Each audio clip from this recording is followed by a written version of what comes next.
നമസ്കാരം സുഹൃത്തുക്കളെ, 2002 ഗോദ്രയിലെ റെയിൽവേ സ്റ്റേഷനിൽ സബർമതി എക്സ്പ്രസ്സിന് തീപടർന്ന് 59 പേർ ദാരുണമായി വെന്തു മരിച്ച സംഭവവും അതേ തുടർന്ന് ഗുജറാത്തിൽ പൊട്ടിപ്പുറപ്പെട്ട വർഗീയ കലാപത്തെയും കുറിച്ചാണ് നമ്മൾ ഇന്ന് ഈ ടെല്ലിംഗ് ഹിസ്റ്ററിയിലൂടെ പറയാൻ പോകുന്നത്. ഇന്ത്യൻ ചരിത്രത്തിലെ മറക്കാനാകാത്ത ഒട്ടനവധി ചരിത്ര സംഭവങ്ങളിൽ ഒരു കറുത്ത അധ്യായം തന്നെയാണ് 2002 നടന്ന ഗുജറാത്ത് കലാപം. 2002 ആ ഗുജറാത്ത് കലാപത്തിലേക്ക് വഴിവെച്ച സംഭവം എന്താണ്? അതറിയണമെങ്കിൽ 2002 നിന്നും 10 വർഷങ്ങൾക്ക് മുമ്പ് നടന്ന മറ്റൊരു സംഭവം കൂടി നമ്മൾ അറിഞ്ഞു മനസ്സിലാക്കി പോകേണ്ടതുണ്ട്. നമുക്കറിയാം, 2002നും 10 വർഷങ്ങൾക്ക് മുമ്പ്, അതായത് 1992 ഡിസംബർ 6 ഉത്തർപ്രദേശിലെ അയോധ്യയിൽ സ്ഥിതി ചെയ്തിരുന്ന ഏതാണ്ട് 500 വർഷത്തോളം പഴക്കമുള്ള ബാബറി മസ്ജിദ് എന്ന മുസ്ലിം ആരാധനാലയം ഹിന്ദു മത തീവ്രവാദികളാൽ തകർക്കപ്പെടുന്നത്. ആ ബാബറി മസ്ജിദ് തകർക്കപ്പെട്ട സ്ഥലത്തു തന്നെ രാമക്ഷേത്രം പണിയുക എന്നതായിരുന്നു അവരുടെ തീരുമാനവും. ഈ ഒരു സംഭവം ഹിന്ദു മുസ്ലിം മതവിശ്വാസികളുടെ ഇടയിൽ ഭിന്നതയും വാശിയും പകയ്ക്കും കാരണമായി. ബാബറി മസ്ജിദ് നിലനിന്നിരുന്ന പ്രദേശം ഒരു തർക്കഭൂമിയായി മാറി. 2002 ആയപ്പോഴേക്കും ബാബറി മസ്ജിദ് തകർക്കപ്പെട്ടതിൻ്റെയും ബാബറി മസ്ജിദ് രാമജന്മഭൂമി തർക്കം തുടങ്ങിയിട്ട് ഏതാണ്ട് 10 വർഷങ്ങളായി. ഇന്ത്യയിലുടനീളമുള്ള ഹിന്ദു മുസ്ലിം സംഘടനകൾ ഈ തർക്കത്തിൽ ഉൾപ്പെട്ടിരുന്നു. അത്തരത്തിൽ രാമജന്മഭൂമിക്കായുള്ള തർക്കത്തിൽ മുന്നിട്ട് നിന്നിരുന്ന ഒരു ഹിന്ദു സംഘടനയാണ് വിശ്വ ഹിന്ദു പരിഷത്ത്. ഈ രാമജന്മഭൂമി തങ്ങൾക്ക് തന്നെ കിട്ടണം എന്ന ആശയം നിലനിർത്തിക്കൊണ്ട് അയോധ്യയിൽ 2002 ഫെബ്രുവരിയിൽ 100 ദിവസം നീണ്ടു നിൽക്കുന്ന പൂർണാഹൂതി മഹായാഗം നടത്തുവാൻ തീരുമാനിക്കുന്നു. ഇന്ത്യയിലുടനീളമുള്ള ഹിന്ദുക്കളുടെ മനസ്സിലേക്ക് രാമജന്മഭൂമി എന്ന വികാരം കൊണ്ടുവരുന്നതിന് വേണ്ടി തന്നെയായിരുന്നു വിശ്വ ഹിന്ദു പരിഷത്ത് 100 ദിവസം നീണ്ടു നിൽക്കുന്ന പൂർണാഹൂതി മഹായാഗം അയോധ്യയിൽ നടത്താൻ തീരുമാനിച്ചത്. ഈ യാഗത്തിൽ പങ്കെടുക്കുന്നതിനായി ഇന്ത്യയുടെ വിവിധ ഭാഗങ്ങളിൽ നിന്ന് ധാരാളം ഹിന്ദു മതവിശ്വാസികൾ അയോധ്യയിലേക്ക് എത്തിക്കൊണ്ടേയിരുന്നു. ഇതിൻ്റെ ഭാഗമായി ഗുജറാത്തിൽ നിന്നുള്ളവരും ഉത്തർപ്രദേശിലെ അയോധ്യയിലേക്ക് എത്തുന്നുണ്ടായിരുന്നു. ഇങ്ങനെ ഈ യാഗത്തിൽ പങ്കെടുക്കാൻ എത്തുന്നവരെ കർസേവകർ എന്നായിരുന്നു വിളിക്കപ്പെട്ടിരുന്നത്. അങ്ങനെ ഈ യാഗത്തിൽ പങ്കെടുത്ത ഗുജറാത്തിൽ നിന്നെത്തിയ കർസേവക സംഘം ഫെബ്രുവരി 26 അയോധ്യയിൽ നിന്ന് തിരിച്ച് ഗുജറാത്തിലെ അഹമ്മദാബാദിലേക്ക് പോകുന്ന സബർമതി എക്സ്പ്രസ് ട്രെയിനിൽ മടക്കയാത്ര തിരിക്കുന്നു. എന്നാൽ ഈ ട്രെയിനിൻ്റെ യാത്രാ കപ്പാസിറ്റി 1100 ആയിരുന്നു. എന്നാൽ ഈ ട്രെയിനിൽ ടിക്കറ്റ് എടുത്തും ടിക്കറ്റ് എടുക്കാതെയും കുത്തി നെരിങ്ങി യാത്ര ചെയ്തിരുന്നവർ ഏതാണ്ട് 2000-ഓളം പേരായിരുന്നു. ഇതിൽ സാധാരണ യാത്രക്കാരും കൂടുതലുമായി അയോധ്യയിലെ യാഗത്തിൽ പങ്കെടുത്ത് തിരികെ ഗുജറാത്തിലേക്ക് പോകുന്ന കർസേവകരുമായിരുന്നു. ഈ ട്രെയിൻ പിറ്റേ ദിവസം ഫെബ്രുവരി 27 പുലർച്ചെ 4 മണിക്ക് അഹമ്മദാബാദിൽ എത്തിച്ചേരേണ്ടതായിരുന്നു. പക്ഷേ ഈ ട്രെയിൻ 4-5 മണിക്കൂർ വൈകിയാണ് ഇപ്പോൾ ഓടിക്കൊണ്ടിരിക്കുന്നത്. ഈ ട്രെയിൻ യാത്രയിൽ പല അനിഷ്ട സംഭവങ്ങളും പല റെയിൽവേ സ്റ്റേഷനുകളിലായി നടക്കുന്നു. ദരിയാബാദ് എന്ന സ്റ്റേഷനോട് അടുത്തുകൊണ്ടിരിക്കെ ആ ട്രെയിനിൽ യാത്ര ചെയ്യുകയായിരുന്ന മുസ്ലിം സ്ത്രീകൾക്കും കുട്ടികൾക്കുമെതിരെ കർസേവകരിൽ നിന്ന് അധിക്ഷേപവും ആക്രമണവും ഉണ്ടായി. ഇതിനെതിരെ പ്രതിഷേധിച്ച യുവാവിനെ പത്രങ്ക റോജോഗോൺ റെയിൽവേ സ്റ്റേഷനുകൾക്കിടയിലെ യാത്രാമധ്യേ ഓടുന്ന ട്രെയിനിൽ നിന്ന് പുറത്തേക്ക് തള്ളിയിടുന്നു. തലയ്ക്കും ശരീരഭാഗങ്ങളിലും മാരകമായ പരിക്കേറ്റ് രക്തത്തിൽ കുളിച്ച നിലയിൽ ആ യുവാവിനെ പിന്നെ കണ്ടെത്തുന്നു. ഈ സബർമതി എക്സ്പ്രസ് റുഡോളി സ്റ്റേഷനിലെത്തിയപ്പോൾ കർസേവകർ ആ ട്രെയിനിൽ നിന്ന് പ്ലാറ്റ്ഫോമിലേക്ക് ഇറങ്ങുകയും അവിടെ യാത്രകൾക്കായി കാത്തുനിന്നിരുന്ന മുസ്ലിങ്ങളായവരെ തിരഞ്ഞുപിടിച്ച് ആക്രമിക്കുകയും കയ്യിൽ കരുതിയിരുന്ന ദണ്ഡുകൾ കൊണ്ട് അവരെ മർദ്ദിക്കുകയും ത്രിശൂലം കൊണ്ട് കുത്തുകയുമൊക്കെ ചെയ്തു. റുഡോളി റെയിൽവേ സ്റ്റേഷനിൽ ഇത്രയും ഗൗരവമായ അക്രമ സംഭവങ്ങൾ നടന്നിട്ടും റെയിൽവേ അധികൃതരോ പോലീസോ യാതൊരു നടപടിയും സ്വീകരിച്ചില്ല. ഗുരുതരമായി പരിക്കേറ്റവരെ ആശുപത്രിയിൽ എത്തിക്കാൻ പോലും റെയിൽവേ അധികൃതർ ശ്രമിച്ചില്ല. പ്രാദേശികരായ ഹിന്ദുക്കളും മുസ്ലിങ്ങളും ഈ ആക്രമത്തെ അപലപിച്ചു. ഓരോ റെയിൽവേ സ്റ്റേഷൻ എത്തുന്തോറും അനിഷ്ട സംഭവങ്ങൾ സംഭവിച്ചു കൊണ്ടേയിരുന്നു. മുസ്ലിങ്ങളെ കൊണ്ട് ജയ് ശ്രീറാം വിളിപ്പിക്കുക, അവരുടെ താടിയിൽ പിടിച്ചു വലിക്കുക, മർദ്ദിക്കുക, മുസ്ലിംസ് ഭാരത് ചോടോ പാകിസ്ഥാൻ ജാവോ എന്ന മുദ്രാവാക്യങ്ങളൊക്കെ വിളിച്ച് ഒരു ഭീകരാന്തരീക്ഷം സൃഷ്ടിച്ചുകൊണ്ടായിരുന്നു സബർമതി എക്സ്പ്രസ് വന്നുകൊണ്ടിരുന്നത്. അങ്ങനെ 2002 ഫെബ്രുവരി 27 രാവിലെ 7:45 കഴിയുന്ന സമയത്ത് ഈ സബർമതി എക്സ്പ്രസ് ഗുജറാത്തിലെ ഗോദ്ര റെയിൽവേ സ്റ്റേഷനിലേക്ക് എത്തുന്നു. ഇവിടെയും ആ ട്രെയിനിലുണ്ടായിരുന്ന കർസേവകർ ജയ് ശ്രീറാം മുദ്രാവാക്യങ്ങളുമായി പ്ലാറ്റ്ഫോമിലേക്ക് ഇറങ്ങുകയും മുസ്ലിം അധിക്ഷേപ മുദ്രാവാക്യങ്ങൾ വിളിക്കുകയും ചെയ്യുന്നുണ്ടായിരുന്നു. ഈ ഗോദ്ര റെയിൽവേ സ്റ്റേഷൻ്റെ പരിസര പ്രദേശങ്ങളിൽ വസിക്കുന്നവരിൽ ഭൂരിഭാഗവും മുസ്ലിങ്ങളായിരുന്നതിനാൽ തന്നെ ആ ഗോദ്ര റെയിൽവേ സ്റ്റേഷനിലെ കച്ചവടക്കാരിൽ ഭൂരിഭാഗവും മുസ്ലിങ്ങൾ തന്നെയായിരുന്നു.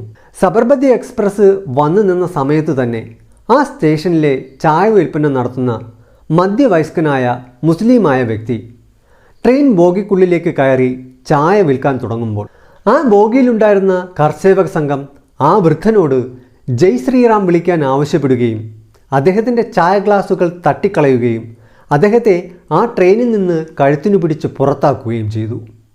ഇതോടെ ആ ഗോദ്ര റെയിൽവേ സ്റ്റേഷനിലെ മറ്റ് കച്ചവടക്കാരായ മുസ്ലിംസുകാരെല്ലാം കൂടി ഒരുമിച്ച് കൂടി കർസേവകരുമായി നല്ലതുപോലുള്ള വാക്കേറ്റവും അടിപിടിയും ഉണ്ടായി.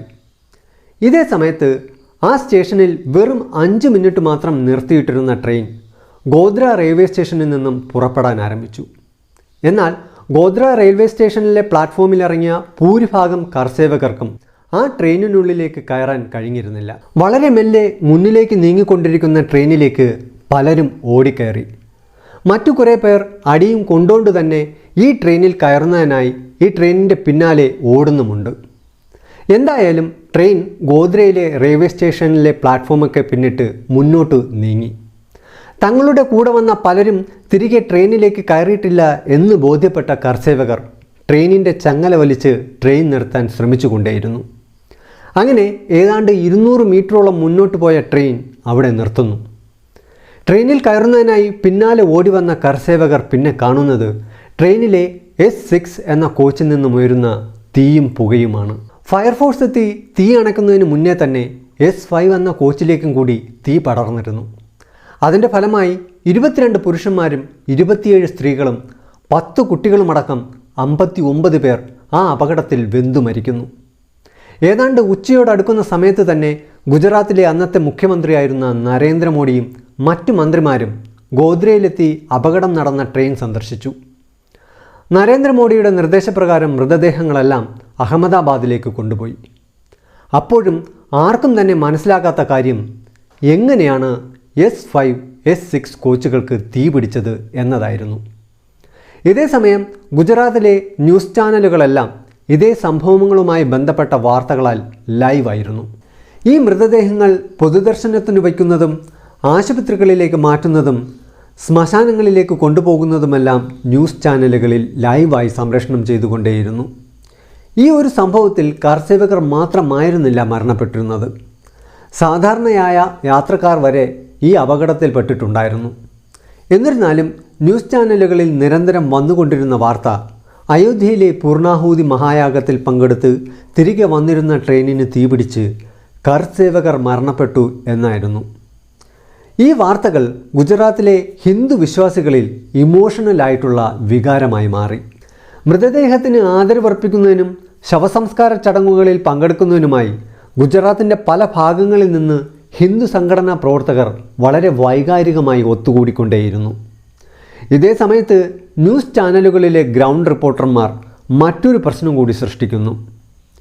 ട്രെയിൻ കത്തിയ ഗോദ്രയിലെത്തിയ ന്യൂസ് റിപ്പോർട്ടർമാർ നിജസ്ഥിതി ഒന്നും തന്നെ മനസ്സിലാക്കാതെ അന്ന് രാവിലെ ഗോദ്ര റെയിൽവേ സ്റ്റേഷനിൽ മുസ്ലിംസും കർസേവകരും തമ്മിലുണ്ടായ വാഗ്വാദങ്ങളും സംഘർഷങ്ങളുടെയും കേട്ടറിവുകൾ റിപ്പോർട്ട് ചെയ്തു തുടങ്ങി. ഗുജറാത്തിലെ വൈകാരികമായി നിൽക്കുന്ന ജനങ്ങളുടെ ഇടയിലേക്ക് ഈ വാർത്തകൾ കൂടി പരന്നതോടുകൂടി ഗോദ്ര റെയിൽവേ സ്റ്റേഷനിലെ സംഘർഷത്തിൻ്റെ ഫലമായി അവിടുത്തെ മുസ്ലിങ്ങൾ തന്നെയാണ് ട്രെയിനിന് തീയിട്ടതെന്നും അതിൻ്റെ ഫലമായാണ് 59 പേർ ദാരുണമായി കൊല്ലപ്പെട്ടത് എന്ന തരത്തിൽ ഗുജറാത്തിലാകമാനം വർഗീയമായ വികാരം പൊട്ടിപ്പുറപ്പെട്ടു. ബജ്രംഗദൾ, RSS തുടങ്ങിയ എല്ലാ ഹിന്ദു സംഘടനകളും അവരുടെ നേതാക്കളും വളരെ രോഷാകുലരായി. സ്ഥിതിഗതി വളരെ വഷളായി. അന്നേ ദിവസം വൈകുന്നേരമായതോടുകൂടി ഗുജറാത്തിൻ്റെ വിവിധ ഭാഗങ്ങളിലായി മുസ്ലിംസിനെതിരെയുള്ള വർഗീയ കലാപം പൊട്ടിപ്പുറപ്പെട്ടു. അഹമ്മദാബാദ്, ഗാന്ധിനഗർ, ഗോദ്ര, ബറോഡ, സൂറത്ത് എന്നിങ്ങനെ ഗുജറാത്തിൻ്റെ വിവിധ സ്ഥലങ്ങളിൽ ഹിന്ദുക്കൾ സംഘടിച്ചെത്തി മുസ്ലിംസ് വീടുകളും കടകളും തകർക്കുകയും നിഷ്കരണം വെട്ടിയും കുത്തിയും ബലാത്സംഗം നടത്തി കൊലപ്പെടുത്തുകയും ചെയ്യുന്ന ബുദ്ധിയും വിവേകവും വിവരവുമില്ലാത്ത കൊലയാളികളുടെ കൊലവിളി ഗുജറാത്തിനെ അന്ന് നടുക്കി. 2002 ഫെബ്രുവരി 27 വൈകുന്നേരം പൊട്ടിപ്പുറപ്പെട്ട കലാപം 3 ദിവസത്തോളം നീണ്ടുനിന്നു. വർഗീയ പകയുടെ ഇരുണ്ട പുക ഗുജറാത്തിൻ്റെ അന്തരീക്ഷത്തിലാകെ പടർന്നു. നീർച്ചാലുകളിൽ മനുഷ്യരുടെ ചോരകൾ ഒഴുകി. എങ്ങും ഭയത്തിൻ്റെ നിലവിളിയും രോദനവും. കുഞ്ഞുകുട്ടികൾ പോലും എന്തിനാണെന്നറിയാതെ കൊലപ്പെടുന്നു. മുസ്ലിം സ്ത്രീകൾ പൊതുവിടങ്ങളിൽ പരസ്യമായി ബലാത്സംഗത്തിനിരയായി. ഓരോ നിമിഷവും മനുഷ്യർ കൂട്ടക്കുരുതിക്ക് ഇരയായിക്കൊണ്ടേയിരുന്നു. ഈ ഒരു കലാപം വെറും വൈകാരിക രോക്ഷപ്രകടനത്താൽ പൊട്ടിപ്പുറപ്പെട്ടതായിരുന്നില്ല. വ്യക്തവും കൃത്യവുമായൊരു ആസൂത്രണം ഈ ഗുജറാത്ത് കലാപത്തിന് പിന്നിലുണ്ടായിരുന്നു. പരമാവധി മുസ്ലിങ്ങളെ കൊന്നൊടുക്കുക. മാത്രമല്ല, മുസ്ലിം സമുദായത്തിനു വേണ്ടി ശബ്ദമുയർത്താൻ കഴിവുള്ളവരെ വരെ ഉന്മൂലനം ചെയ്യുക എന്നതായിരുന്നു ഗുജറാത്തിൽ നടന്ന ആ കലാപത്തിൻ്റെ ലക്ഷ്യം. ആ ആസൂത്രിത കൊലപാതകങ്ങളുടെ ഒരു ഉത്തമ ഉദാഹരണമാണ് നരോദ പാട്ടിയിൽ അന്ന് അരങ്ങേറിയത്. ഗുജറാത്തിൽ കലാപം പൊട്ടിപ്പുറപ്പെട്ടതിൻ്റെ പിറ്റേ ദിവസം ഫെബ്രുവരി 28 നരോദ പാട്ടിയിലെ മുസ്ലിങ്ങളായ സമ്പന്നർ വസിക്കുന്ന പ്രദേശത്തേക്ക് രാവിലെ 9 മണി ആയപ്പോഴേക്കും വ്യക്തമായി ആസൂത്രണം ചെയ്ത പോലെ ഹിന്ദുത്വ കലാപകാരികൾ സംഘടിക്കുവാൻ തുടങ്ങി. ചമൽപൂരിലെ ഗുൽബർഗ സൊസൈറ്റി ആയിരുന്നു അവരുടെ ലക്ഷ്യം. മുസ്ലിം വിഭാഗത്തിൽപ്പെട്ടതും അന്നത്തെ കോൺഗ്രസ് എംപിയുമായിരുന്ന ഇഫ്സാൻ ജാഫ്രി ഇവിടെയാണ് താമസിക്കുന്നത്. ഈ സൊസൈറ്റിയിൽ 29 ബംഗ്ലാവുകളും 10 അപ്പാർട്ട്മെൻറ്റുകളും ഉണ്ടായിരുന്നു. ഉയർന്ന സമ്പന്ന ബിസിനസ് കുടുംബങ്ങൾ മാത്രം താമസിക്കുന്ന പ്രദേശമായിരുന്നു ഗുൽബർഗ സൊസൈറ്റി. നാട്ടിലെ കലാപാന്തരീക്ഷത്തിൽ നിന്ന് രക്ഷപ്പെടുന്നതിനായി ബന്ധുക്കളും സുഹൃത്തുക്കളുമായി പലരും ഈ ഗുൽബർഗ സൊസൈറ്റിയിൽ അഭയം പ്രാപിച്ചിരുന്നു. എന്നാൽ 5000-ഓളം വരുന്ന കലാപകാരികൾ ഗുൽബർഗ സൊസൈറ്റിയുടെ കവാടത്തിന് മുന്നിൽ തടിച്ചുകൂടി കൊലവിളി മുദ്രാവാക്യങ്ങൾ വിളിക്കുവാൻ ആരംഭിച്ചു. ഇത് കണ്ട് ഭയന്ന ഇഫ്സാൻ ജാഫ്രി അടക്കമുള്ളവർ പോലീസ് മേധാവികളെയും മുഖ്യമന്ത്രിയെയും എല്ലാവരെയും വിളിച്ച് സഹായം അഭ്യർത്ഥിച്ചു. എന്നാൽ യാതൊരു തരത്തിലുമുള്ള സംരക്ഷണവും സഹായവും അന്നവർക്ക് ലഭിച്ചില്ല. ഇതേസമയം കലാപകാരികൾ ഗുൽബർഗ സൊസൈറ്റിയുടെ ചുറ്റുമതിലും കവാടഗേറ്റും ഗ്യാസ് സിലിണ്ടറുകളും മറ്റും വച്ച് തകർത്ത് വടിവാളും തൃശൂലവും മണ്ണെണ്ണയും ഇരുമ്പ് ദണ്ടുകളും കൈകളിൽ കരുതിയ 5000-ഓളം കലാപകാരികൾ ജയ് ശ്രീറാം മുദ്രാവാക്യം വിളിച്ചുകൊണ്ട് ഗുൽബർഗ സൊസൈറ്റിക്കുള്ളിലേക്ക് ഇരച്ചു കയറി. അവിടെയുള്ള വീടുകളെല്ലാം കൊള്ളയടിക്കുകയും കത്തിക്കുകയും ചെയ്തു. കണ്ണിൽ കണ്ടവരെ വെട്ടിയും കുത്തിയും ഗ്യാസ് സിലിണ്ടറുകൾ വച്ച് കത്തിച്ചും കൊന്നൊടുക്കി. കോൺഗ്രസ് MP ആയിരുന്ന ഇഫ്സാൻ ജാഫ്രി അടക്കം 97 പേരാണ് ആ ഒരു സ്ഥലത്ത് മാത്രം കൊല്ലപ്പെട്ടത്.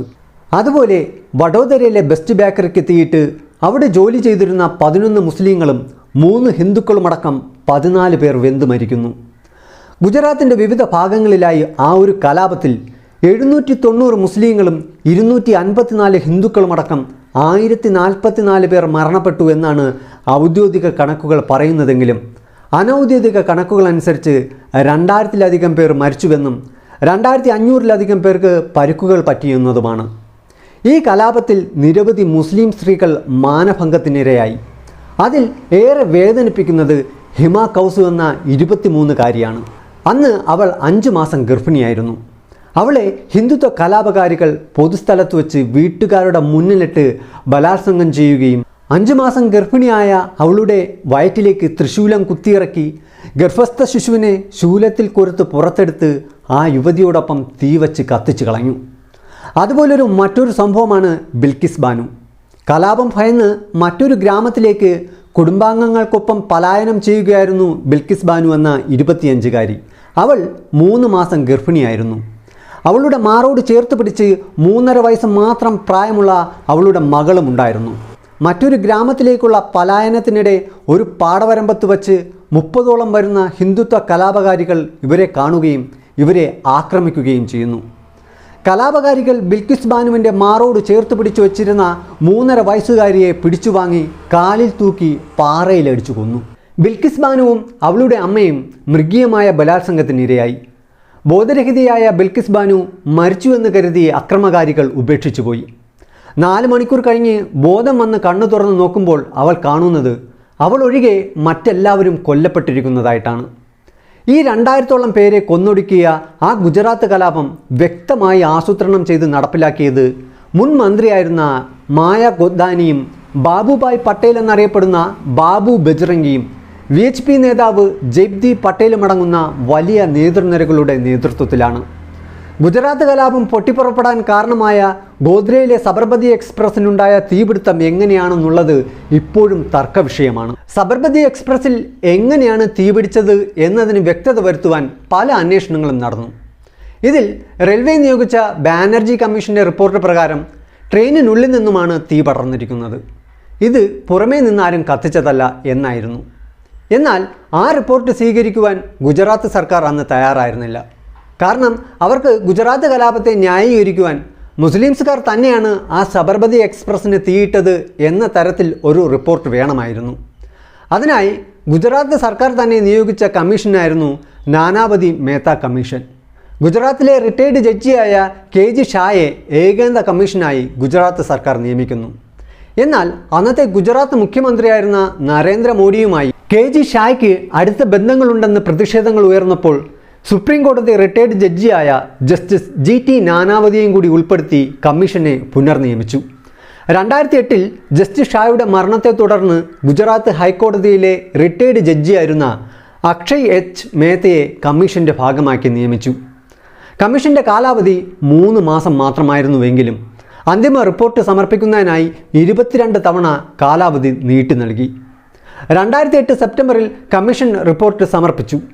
ഇതിൽ രസകരമായ കാര്യം എന്തെന്ന് വച്ചാൽ ഗോദ്ര സംഭവത്തെക്കുറിച്ച് ഗുജറാത്ത് പോലീസ് നൽകിയ അതേ റിപ്പോർട്ട് തന്നെയാണ് നാനാവതി മേത്ത കമ്മീഷന്റെ റിപ്പോർട്ടും. 2000ഓളം വരുന്ന ജനക്കൂട്ടം ട്രെയിൻ തടഞ്ഞു നിർത്തി ട്രെയിനിന് തീയിടുകയായിരുന്നു എന്നായിരുന്നു ഈ കമ്മീഷൻ റിപ്പോർട്ട്. അതിൻ്റെ അടിസ്ഥാനത്തിൽ പല അറസ്റ്റുകളും പലർക്കും ശിക്ഷകളും ലഭിക്കുന്നു. ഗോദ്ര സംഭവത്തിനു പിന്നാലെ നടന്ന ഗുജറാത്ത് കലാപത്തിൽ അന്നത്തെ സംസ്ഥാന സർക്കാരിന് പിഴവുകളൊന്നും സംഭവിച്ചിട്ടില്ലെന്നും നാനാവതി മേത്ത കമ്മീഷൻ റിപ്പോർട്ടിൽ പറയുന്നു. എന്നാൽ ഈ കമ്മീഷന്റെ സുതാര്യതയും സത്യസന്ധതയും പൊതുസമൂഹത്തിൽ ചോദ്യം ചെയ്യപ്പെട്ടു. ഗുജറാത്ത് കലാപവുമായി ബന്ധപ്പെട്ട പല വെളിപ്പെടുത്തലുകളും ഒളിക്യാമറകളിലൂടെ പുറം ലോകത്തെത്തിച്ച തെഹൽക്ക ഗുജറാത്ത് ഗവൺമെൻറ് കൗൺസിലായിരുന്ന അരവിന്ദ് പാട്ടിയുടെ ഒരു വീഡിയോയും പുറത്തുവിട്ടിരുന്നു. അതിൽ അദ്ദേഹം പറയുന്നത് നാനാവതിയെയും സ്വാധീനിക്കാൻ സാധിക്കുമെന്നും അതിനാൽ പ്രധാന രാഷ്ട്രീയ നേതാക്കളാരും ഈ കേസിൽ ശിക്ഷിക്കപ്പെടില്ല എന്നുമൊക്കെയായിരുന്നു. എന്നാൽ ഗുജറാത്ത് സർക്കാരിന് തിരിച്ചടിയാകുന്ന പല അന്വേഷണ റിപ്പോർട്ടുകളും വന്നു. സബർമതി എക്സ്പ്രസ് 2000ഓളം വരുന്ന മുസ്ലിംസുകാർ തീയിട്ടതാണ് എന്നായിരുന്നു അക്കാലത്തെ ഗുജറാത്ത് സർക്കാരിൻ്റെ വാദം. എന്നാൽ ഗോദ്രയിലെ സബർമതി ട്രെയിനിൽ തീപടർന്ന സംഭവത്തെക്കുറിച്ച് കൺസേൺ സിറ്റിസൺ ട്രിബ്യൂണൽ എന്ന സ്വതന്ത്ര സംഘടനയുടെ അന്വേഷണത്തിൽ ജസ്റ്റിസ് VR കൃഷ്ണയ്യർ ഉൾപ്പെടെയുള്ള സംഘം കണ്ടെത്തിയതും ട്രെയിൻ ആരെങ്കിലും തീവച്ചതിന് ഫോറൻസിക് അടക്കമുള്ള പരിശോധനയിൽ ശാസ്ത്രീയ തെളിവുകൾ ഒന്നും തന്നെ ഇല്ല എന്നായിരുന്നു. എന്നാൽ ട്രെയിനിനുള്ളിൽ നിന്നും തീ പടർന്നിട്ടുമുണ്ട്. അത് വിശദീകരിക്കുന്നത് നോർത്ത് ഇന്ത്യൻ ജനങ്ങൾ ദൂരയാത്ര ചെയ്യുമ്പോൾ മണ്ണെണ്ണ സ്റ്റൗവും ആ സ്റ്റൗ കത്തിക്കുവാനുള്ള മണ്ണെണ്ണയും കൂടെ കരുതുന്നതും പതിവാണ്. ട്രെയിനിനുള്ളിൽ വച്ച് ഭക്ഷണം പാകം ചെയ്യുന്നതിനോ ചായ തിളപ്പിക്കുന്നതിനോ മണ്ണെണ്ണ സ്റ്റൗ ഉപയോഗിച്ചപ്പോൾ ആ മണ്ണെണ്ണ സ്റ്റൗവിൽ നിന്ന് തീ പടർന്നാണ് S6 കോച്ചിന് ആദ്യം തീ പിടിച്ചത്. പിന്നീട് ആ തീ S5 എന്ന കോച്ചിലേക്കും പടർന്നു എന്നാണ് കൺസേൺ സിറ്റിസൺ ട്രിബ്യൂണലിൻ്റെ വിശദീകരണം. ട്രെയിൻ മുസ്ലിംസുകാർ കത്തിച്ചു എന്ന വികാരം ആളിക്കത്തിച്ച് കലാപം സൃഷ്ടിച്ച് മുസ്ലിങ്ങളെ ആസൂത്രിതമായി ഇല്ലാണ്ടാക്കുന്നതിന് പിന്തുണ നൽകിയ അന്നത്തെ ഭരണകക്ഷിയായ BJPയും മുഖ്യമന്ത്രിയുമാണ് തുടക്കം മുതൽക്കേ രാഷ്ട്രീയവൽക്കരിച്ച് കലാപം നീട്ടിക്കൊണ്ടു പോകുവാൻ ശ്രമിച്ചതെന്ന് അന്നത്തെ ഗുജറാത്തിലെ ഉന്നത പോലീസ് ഉദ്യോഗസ്ഥർ വരെ പറഞ്ഞു.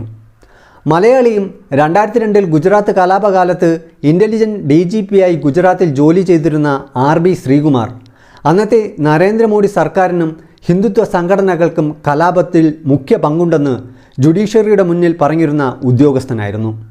അതിൻ്റെ പേരിൽ പല പ്രശ്നങ്ങളും RB ശ്രീകുമാർ നേരിടേണ്ടി വന്നു. ഗുജറാത്ത് ബിഹൈൻഡ് ദ കർട്ടൻ എന്ന അദ്ദേഹത്തിൻ്റെ പുസ്തകത്തിൽ അക്കാര്യങ്ങൾ വ്യക്തമായി പറയുന്നുമുണ്ട്. പൊളിറ്റിക്കൽ ക്യാപിറ്റൽ സംഘടിപ്പിക്കുന്നതിനും വർഗീയ വേർതിരിവുണ്ടാക്കി രാഷ്ട്രീയ ലാഭം കൊയ്യുന്നതിനുമായി ഗോദ്ര ട്രെയിനിലെ തീപിടുത്തത്തെക്കുറിച്ച് അന്വേഷിച്ച പ്രത്യേക സംഘത്തിന് നേതൃത്വം നൽകിയതും തീപിടുത്തത്തിന് പിന്നിൽ മുസ്ലിം തീവ്രവാദികളാണെന്ന തിയറി പ്രചരിപ്പിച്ചതും മോഡി സർക്കാരിൻ്റെ പ്രത്യേക താൽപ്പര്യപ്രകാരം ഡൽഹി പോലീസ് കമ്മീഷണറായിരുന്ന രാകേഷ് അസ്താനയാണെന്ന് കലാപകാലത്ത് ഗുജറാത്തിലെ പോലീസ് സേനയിൽ ഇൻ്റലിജൻറ്റ് DGP ആയിരുന്ന RB ശ്രീകുമാർ വെളിപ്പെടുത്തിയിരുന്നു. ഗുജറാത്തിലെ വംശഹത്യയെക്കുറിച്ച് അന്വേഷിക്കുന്ന നാനാവതി കമ്മീഷന് മുമ്പാകെ സർക്കാരിനെതിരെ മൊഴി നൽകരുതെന്ന് ഗുജറാത്തിലെ BJP സർക്കാർ RB ശ്രീകുമാറിനോട് നിർദ്ദേശിച്ചിരുന്നതായും അന്ന് റിപ്പോർട്ടുകൾ വന്നു. എന്നാൽ RB ശ്രീകുമാർ കമ്മീഷന് മുമ്പാകെ മൊഴി നൽകി. എന്നാൽ ആ മൊഴി കമ്മീഷൻ റിപ്പോർട്ടിൽ ഉൾക്കൊള്ളിച്ചിരുന്നില്ല എന്നതാണ് ഗുജറാത്തിലെ മോഡി പൊളിറ്റിക്സ് പവർ. എന്നാൽ RB ശ്രീകുമാർ തളർന്നില്ല. ഗുജറാത്തിലെ 182 നിയോജക മണ്ഡലങ്ങളിൽ 154 നിയോജക മണ്ഡലങ്ങളിലും കലാപം രൂക്ഷമാണെന്ന് ചൂണ്ടിക്കാട്ടി തിരഞ്ഞെടുപ്പ് കമ്മീഷന് റിപ്പോർട്ട് നൽകുകയും ചെയ്തിരുന്നു. അതിൻ്റെ പ്രതികാര നടപടികൾ RB ശ്രീകുമാർ നേരിടേണ്ടി വന്നു. അതുപോലെ തന്നെ ഗുജറാത്തിലെ മുൻ ആഭ്യന്തര സഹമന്ത്രിയായിരുന്ന Haren Pandya concern citizen tribunal എന്ന സ്വതന്ത്ര അന്വേഷണ കമ്മീഷന് മുമ്പാകെ അന്നത്തെ ഗുജറാത്ത് മുഖ്യമന്ത്രിക്കെതിരെ ചില വെളിപ്പെടുത്തലുകളും നടത്തിയിരുന്നു. കലാപം നീണ്ടുപോകാൻ സർക്കാർ പിന്തുണയുണ്ടായിരുന്നു എന്നൊക്കെ. എന്നാൽ പിന്നീട് ഈ ഹരൻ പാണ്ഡ്യ അജ്ഞാതരുടെ വെടിയേറ്റ് കൊല്ലപ്പെട്ടു. എന്നാൽ ഇദ്ദേഹത്തിൻ്റെ കൊലപാതകളെ ഇന്നേ വരെ കണ്ടെത്താനും കഴിഞ്ഞിട്ടില്ല. അതുപോലെ മറ്റൊരു സംഭവമാണ് സഞ്ജീവ് ഭട്ട് എന്ന IPSകാരൻ്റെ വെളിപ്പെടുത്തൽ. ഗുജറാത്ത് വംശഹത്യ നടക്കുന്ന കാലയളവിൽ ഗാന്ധിനഗറിലെ ഇൻ്റലിജൻസ് ബ്യൂറോയുടെ ഡെപ്യൂട്ടി കമ്മീഷണറായിരുന്നു സഞ്ജീവ് ഭട്ട്. ഗോദ്രയിലെ സബർമതി എക്സ്പ്രസ്സിന് തീപിടിച്ച സംഭവത്തിന് തൊട്ടു പിന്നാലെ മുഖ്യമന്ത്രി നരേന്ദ്രമോദി സംസ്ഥാനത്തിലെ ഉന്നത പോലീസ് ഉദ്യോഗസ്ഥരുടെ യോഗം വിളിച്ചു ചേർക്കുകയുണ്ടായി. ആ യോഗത്തിൽ ഹിന്ദുക്കളെ അവരുടെ രോഷം തീർക്കാൻ അനുവദിക്കണമെന്നും ഉടനെ ഒരു തരത്തിലുമുള്ള പോലീസ് ഇടപെടലുകൾ നടത്തരുതെന്നും മുഖ്യമന്ത്രിയായിരുന്ന നരേന്ദ്രമോദി പറഞ്ഞിരുന്നതായി IPSകാരനായ സഞ്ജയ് ഭട്ട് വെളിപ്പെടുത്തി. എന്നാൽ അദ്ദേഹത്തിനെതിരെയും പ്രതികാര നടപടികൾ ഉണ്ടായി. ഇപ്പോൾ സഞ്ജയ് ഭട്ട് ജയിലിലുമാണ്. എന്തായാലും ഒരു കലാപത്തെ എങ്ങനെയൊക്കെ തരത്തിൽ രാഷ്ട്രീയ ലാഭമാക്കി മാറ്റാം എന്നതിന് ഒരു ഉത്തമ ഉദാഹരണമാണ് ഗുജറാത്തിൽ മുഖ്യമന്ത്രിയായിരുന്ന നരേന്ദ്രമോദി പിന്നെ ഇന്ത്യൻ പ്രധാനമന്ത്രി സ്ഥാനത്തേക്ക് എത്തിയത്. സ്വതന്ത്ര ഇന്ത്യക്ക് അപമാനമാകുന്ന ദുഷിച്ച രാഷ്ട്രീയമാണ് ഇന്ത്യയിൽ നടന്ന വർഗീയ കലാപങ്ങൾ ചൂണ്ടിക്കാട്ടുന്നത്. നമ്മുടെ വിശ്വാസങ്ങൾ നമ്മുടെ മനസ്സിൽ സൂക്ഷിക്കുകയും മറ്റുള്ളവയെ ബഹുമാനിക്കുകയും ചെയ്താൽ നമ്മുടെ ഈ ലോകം സ്വർഗത്തെ പോലെ മനോഹരമാകുന്നത് നമുക്ക് കാണാം. ഈ വീഡിയോയെക്കുറിച്ചുള്ള നിങ്ങളുടെ വിലയേറിയ അഭിപ്രായങ്ങൾ കമൻറ്റ് ചെയ്യാൻ മറക്കരുത്. ടെല്ലിംഗ് ഹിസ്റ്റ് എന്ന ഈ ചാനലിൽ അപ്ലോഡ് ചെയ്യുന്ന ഇൻഫർമേറ്റീവായിട്ടുള്ള വീഡിയോസിനായി ഈ ചാനൽ ഇപ്പോൾ തന്നെ സബ്സ്ക്രൈബ് ചെയ്തു വയ്ക്കുക. വ്യത്യസ്തമായ മറ്റൊരു വീഡിയോയിൽ നമുക്ക് വീണ്ടും കാണാം. അതുവരേക്കും it's me Aneesh Robinson signing off.